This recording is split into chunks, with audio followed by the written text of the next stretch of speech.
নাবিল, সিলেটের ঐতিহ্যবাহী ইফতার আইটেমগুলো জানাবেন। প্রথম দিনের বেচাকেনা কেমন দেখছেন সেটাও জানতে চাই। লুপা, সিলেটে ইফতার মানেই আখনি খিচুড়ি।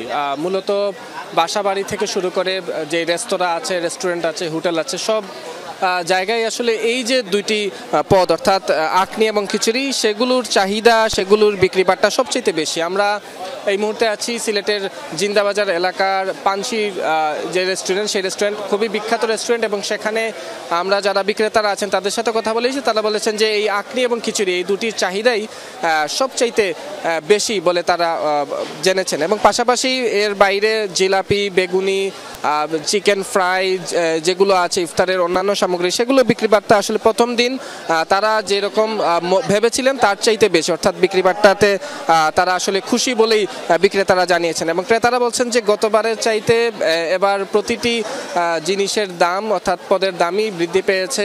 সেটি জিলাপি থেকে শুরু করে আখনি বা খিচুড়ি যাই হোক, সেগুলোর দাম পেয়েছে। এবং আমরা এখানে যারা কর্তারা আছেন রেস্টুরেন্টে তাদের সাথে কথা বলেছিলাম। তারা বলছেন যে ইফতার আইটেমে যেহেতু সিলেট এবং সাধারণ মানুষ, তারা সিলেটের মানুষরা আসলে এখানের যারা আখনি আছে, চিকেন আখনি, বিফ আখনি, পাশাপাশি লেটা খিচুড়ি এবং ভুনা খিচুড়ি, এই আইটেমগুলোর চাহিদাই সবচাইতে বেশি এবং এই আইটেমগুলোই বিক্রি হচ্ছে সবচাইতে বেশি। এবং ভোক্তারা বলছেন যে এখন পর্যন্ত তারা প্রথম রমজান একটু বাসার আসলে যেসব ইফতারি সামগ্রী রয়েছে তার বাইরে কিছুটা স্পেশাল ইফতার তৈরি করার জন্যই আসলে আজকেই তাদের যে রেস্টুরেন্টে আসা, সেখান থেকে প্রয়োজনীয় এবং পছন্দীয় সই যেসব পদগুলো আছে সেগুলোই তারা কিনছেন।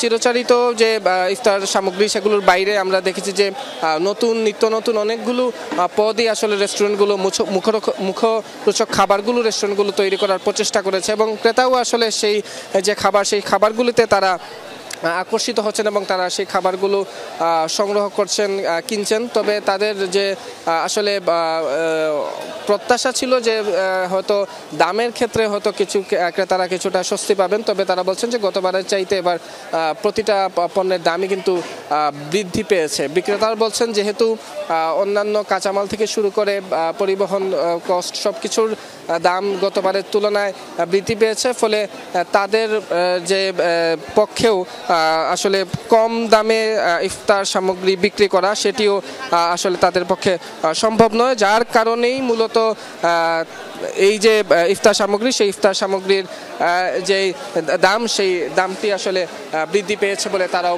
বলছেন। তবে ক্রেতা বিক্রেতারা বেশি আসলে সবাই খুশি যে প্রথম দিন তারা এই স্বাচ্ছন্দ্যে ক্রয় করতে পারছেন, বিক্রেতা বিক্রি করতে পারছেন, সেজন্য প্রত্যেকেই আসলে খুশি রয়েছেন। লোপা, নাবিল, আপনাকে ধন্যবাদ আমাদের সাথে যোগ দেওয়ার জন্য।